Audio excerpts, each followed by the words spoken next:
So today we're going to talk a little bit about pollinator strips and companion crops. Now there's lots of different words that you can use for companion crops. I like companions because much like marriage, you got to plant a companion that will not overcompete, not take over, not rule. So I can't rule over Ginger. She can't rule over me, or it won't work. You know, she lasts a lot about we're an anchor and a sail. She's the anchor holding me back. I'm the one that wants to go full blast. You know, if I married somebody that wanted to go full blast, we'd be crashed and burned. So it's a pretty good relationship. So we're going to talk about the 5 principles in this. Once again, Jeff had a little different twist in rangeland. I want to keep my soil armor, just like you heard from Paul. I want little disturbance. I want to increase the diversity, keep a living root in, and integrate livestock. So this here is a summer cover crop that I'd planted. I also got some more diversity in there. Got cool season collards in. I planted that behind wheat. We grazed that. We got a little frost. Canopy opened up, and look at the collards come. So we run the cattle back through that again. Now I'm going to go into grain sorghum. Not your typical mix. This is 2 years ago when we first started this. These are companions. This is what that consisted of. 3 pounds of milo, because I'm going to drill it. Had 2.5 pounds of buckwheat. There's two reasons I'm going to plant buckwheat. One, it's going to flower continuously after about 30 days. It's also really good to help cycle phosphorus. Now I'm going to plant flax. Several of you were out to the plots yesterday. We saw flax. We saw cattle walking over it. They don't care for it. They're not going to graze on it. But flax is wonderful for mycorrhizal fungi, but it also has a different colored flower than the buckwheat. So we're going to attract different insects with different colors and different aromas. Then we're going to plant mung beans for some nitrogen. Now we want all this in the furrow in the same row as a companion. Now remember, the companions got to work with, not overtake. Now we're going to plant a pollinator strip, an all flowering species, in another field. This is what that seed mix is going to look like. We're going to plant a 12-foot wide strip. This year, no-till on the plains, Dr. Jonathan Lundgren out of Brookings, South Dakota, teamed up with several producers. There's 6 of us in the trial, 3 of us in Oklahoma, 3 in southern Kansas, where we planted these strips. We run a sweep net over them strips every 2 weeks. Some of us buried that day a little bit. We froze what we caught. We shipped them to Jonathan. They're going to do ID and count to see what we're attracting. So that date is coming. This is what's in that mix. So we got lots of diversity in there. I will tell you that this year I had trouble with the wildlife eating the diversity up here. So it's a pretty good grazing mix too. This is what we want. You see the ladybugs here on underneath the milo. This is a year ago. You'll see that all this buckwheat and everything's down in the canopy. It's not taking the milo over the flax here. You look at the buckwheat, at all the seed it's making, yet it's still blooming. It will never, it'll bloom continuously, almost. I really like that. This is the grain sorghum last year at my house. Didn't rain exactly when I'd like for it to. That's something we can't control. But you see that the companion is not showing up there. They're still underneath the canopy. You know, we were wanting to attract the beneficials for the sugarcane aphids. That's been a tremendous problem over the years, here in the last several years, for grain sorghum. I'm happy to say that a year ago, we didn't have to spray for any sugarcane aphids. But I told everybody, you know, that's just 1 year, and do not, and I repeat, do not go home and say, Jimmy said, Trey, that this will work and I'm not going to have to spray, because that's just 1 year of data. And did we get lucky? Did they not vector over and come in? We didn't know. So that's the reason that we wanted to do some more research. You see here, this is late in the season. Flax is still blooming for us. If you look here, you can see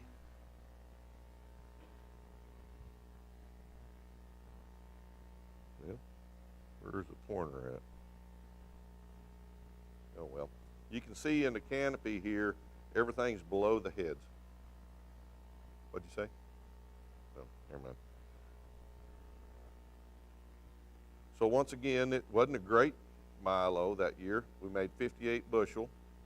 My neighbors, one to the right of us and one to the left, sprayed for sugarcane aphids. One sprayed once, one sprayed twice. And that year is about $25 an acre, 27 to get that done. They made 70 bushels. I made 58. Doesn't take very long to do the math that I don't have to have the biggest yield to be the most profitable. We were pretty pleased. But just like Paul was talking, mostly in our area, everybody would be done. They would be turning cattle in on this. But I'm going to plant the day we harvest. That's one thing that we started about 6 years ago. We're not going to mess around. We're going to plant hopefully as soon as we get that day or the next day, but that always doesn't work out.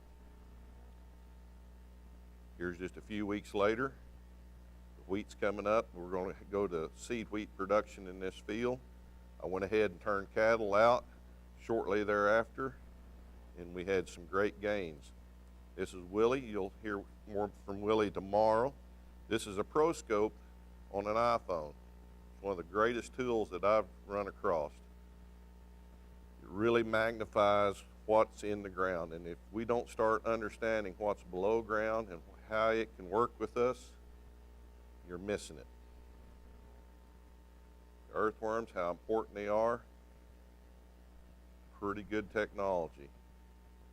I've got some really cool pictures that I'll have at No-Till on the Plains later in the spring. Look, the root hairs growing there. I've got some really good pictures of exudates actually on the roots and how that process works that I'm going to be sharing. Pretty good wheat. A lot of people say you can't plant wheat behind grain sorghum. It's all in your soil health systems and how you design that system to work. We run cattle on that. Had 49 steers on 65 acres. They went in weighing 625. They gained 3.2 pounds a day through the winter. Everybody says, wow, that's pretty good gain. Well, yeah, I had grain for them, I had dry matter for them, and had wheat for them. Remember diversity? How important diversity is. Not bad.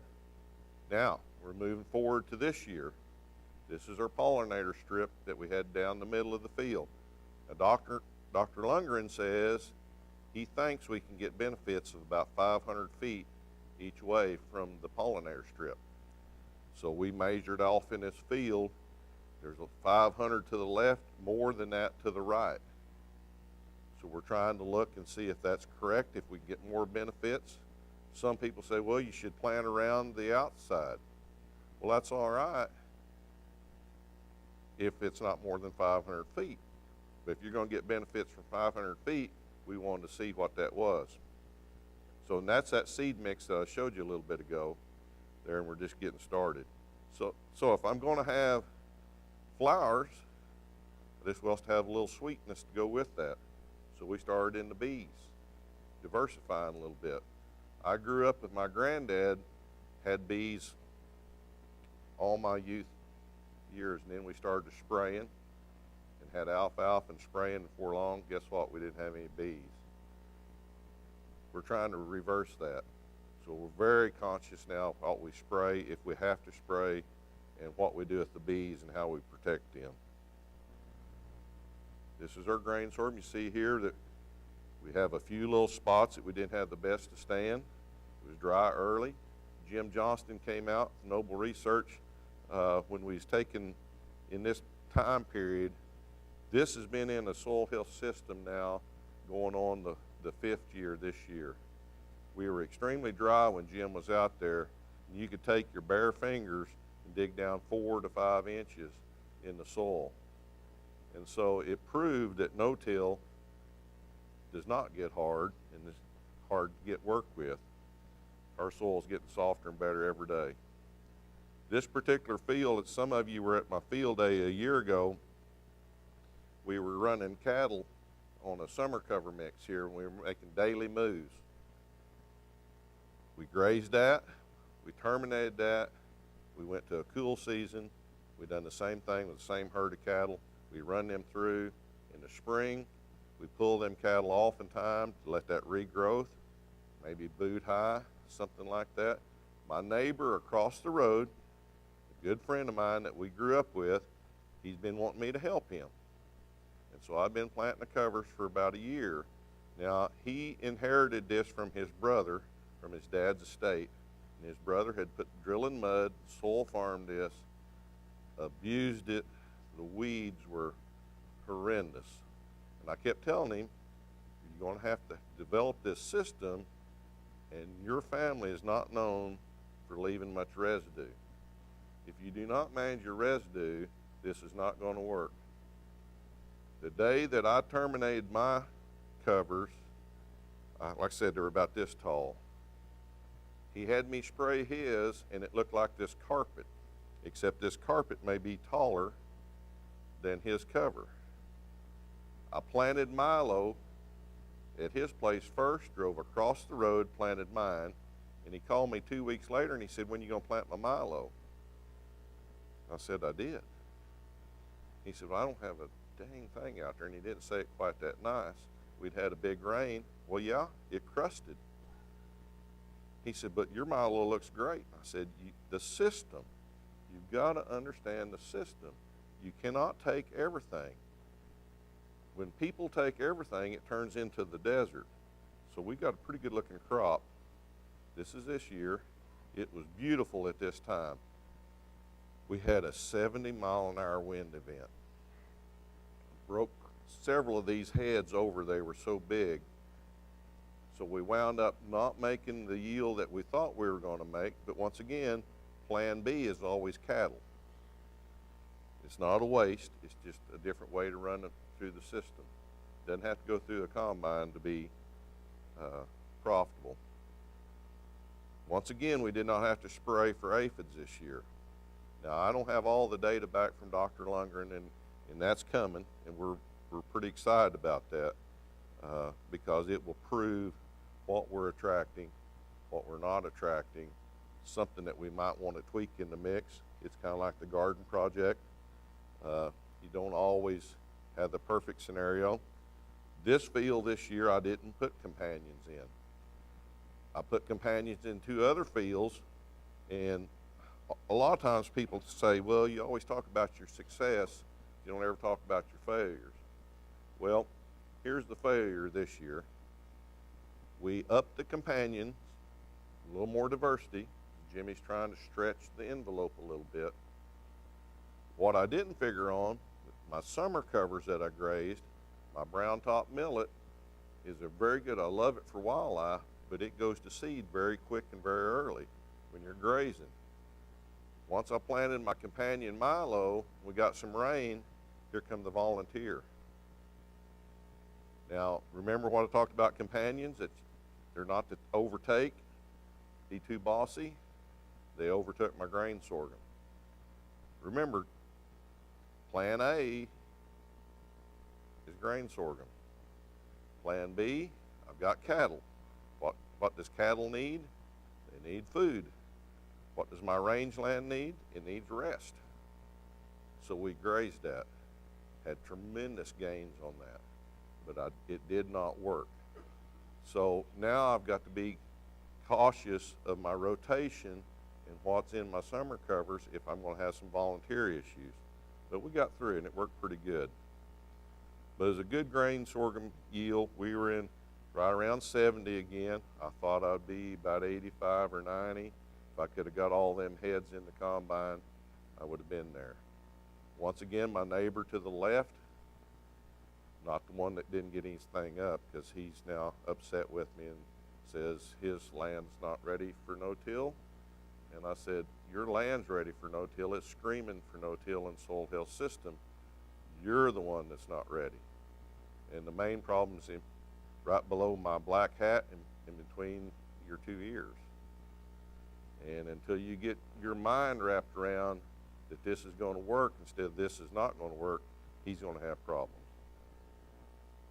We talked about diversity. A good friend of mine, Rick Bieber in South Dakota, I was up there a year ago. He had flowers that were better than this, and it really intrigued me as a rotation. So I wanted to plant sunflowers. Now, we planted companions on a lot of these. I had 3 different fields. This field really looks good at this time. But what happened here, we were running out of water a few weeks before this picture, and the millet that I had planting in that field as a companion was starting to overcompete with the flowers. So I went out with a little select and took my millet out. I left the rest of the broadleaves in there because it was not raining. And once again, sometimes when it doesn't rain, it doesn't matter. But we had a good crop of flowers, very successful. Once again, the 70-mile-an-hour winds that we had in the grain sorghum is not a friend of sunflowers. And I know you're going to get tired of this, but plan A was to harvest sunflowers, which we did. But plan B is cattle. Cattle really do well on sunflowers with the oil in them, plus all the companions that I had. We're still grazing that right now. My goal here is to make it another 30 days. They've been out there about 30 days now since we harvested. They're getting nothing. They're picking up the sunflower heads. You'll go by and you'll see a big head laying there, and there'll be 2 bites out of it. And they're kind of like my little dog Freckles. They've got it laying there, and they're going to come back by. And every time I go out there, there's less and less heads.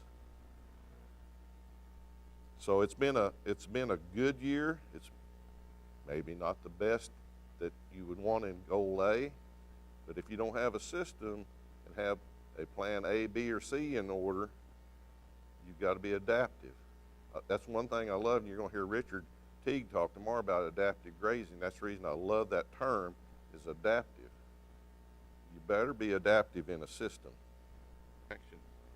So here we got is a companion sunflower mix. Basically in this mix we got mustards, flax, buckwheat, German millet. We also have some guar, mung beans, and cowpeas in here for nitrogen fixation. But basically the goals with the companion companion sunflower mix is to attract as many beneficial insects as possible. We want to be able to control the headworms, other insects that may cause pest issues on sunflowers in a monoculture, but also what we really look at here is weed suppression in between the sunflowers. As you can see with the millets and the companions lower, there's a lot more weed suppression going on versus over here in the monocultures where there's a lot of bare ground, a lot of potential for pigweeds to come in.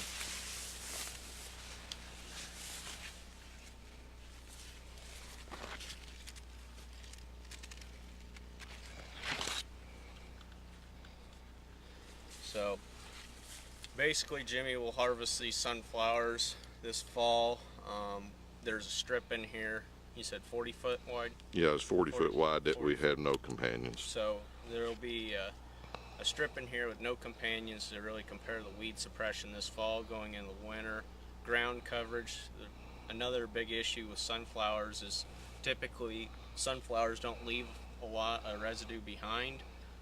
They'll leave a stalk, but not much ground coverage, so the companions will also help out this fall with water and wind erosion. So this is something else that we'll be observing through this field. Well, it's been very interesting to see all the different companions and how you can see the flax is blooming here now and the buckwheat. So we have lots of activity buzzing around, especially with the flowers blooming now. But very interesting. We'll see how it progresses. Yep. Thanks a lot. So in that strip, the flowers where we didn't have the companions were better yield-wise. I don't have the yield data back off the combine yet. We're in that process, but just riding in the combine, we were probably making a ton flowers where there was no companions. We're going to make 1,000 to 1,200 pounds where we had the companions. And everybody said, whoa, it's a big difference. It is, but now I got my cow herd out there grazing on that. You always can't look at yield. If you look at yield and you chase yield, the system's not going to work. Now I'm looking at 60 days of grazing that I'm resting my native range, and I'm really using the companions. Plus, I'm feeding the biology, and I'm putting the manure and the urine out there where it needs to be. And I'm not going to look back because I'm not going that way. I tell the story when I was growing up. Now, they nicknamed me Crash when I was going to college. There's a reason they nicknamed me Crash. And I still got a heavy foot. But one thing that my dad taught me when I was about 13 or 14, he was teaching me to drive on the highway. I've been driving for years on the farm. And we were going to town one day. Dad said, speed up. You're not going fast enough. So I sped up. We got up about 65, 70 miles an hour, and he said, now drive off in the bar ditch. What? He said, now son, I grew up just like you with a heavy foot. Matter of fact, one night north Elk City, he hit the railroad tracks drag racing, and everything was going pretty good till the dry shaft come off the front, and it was skidding down there. The bad thing, the second set of railroad tracks caught the dry shaft and twisted the rear end out from under his car. So he said, I'm telling you, you better learn to drive in the bar ditch at maximum speed if you're going to be a good driver. And he always taught me, don't be looking back. You might want to glance back there once in a while, but you better be paying attention to the road in front of you, bud. And that's my motto today in a soil health system. I'm not looking back. It's balls to the wall, fast as we can go and try to figure the system out. But Will Rogers said it better than anybody. Even if you're on the right track, if you sit there, you're going to get run over. You better pay attention to that, because how true is that? Even if I'm doing everything right, if I get complacent and think I've got it all figured out, Keith, I'm going to get run over because there's another train coming. This is how you can get a hold of me. This is some of the things that we've got. We've got several videos out. I don't have one of an air seeder coming unhooked yet. I do watch the pen quite frequently anymore. I always check the hitch pin. Make sure it's the right one, is what I've been told. So I appreciate your true intense looks today and listening. Remember, companions, we don't have it all figured out yet. The data's coming. I'm not telling you if you plant pollinator strips or companions in grain sorghum that your problems with sugarcane aphids are done. This year at my house, in the covers that we had planted, we had sugarcane aphids. A half mile from there, we had none. One theory is you change the aroma of the field with the flowers. Another theory is we're attracting the beneficials that will take care of the aphids. I really don't care which one of them, if all of that's right. All I'm concerned about is controlling the nature's way so it doesn't hurt my bees. And it's a pretty neat project.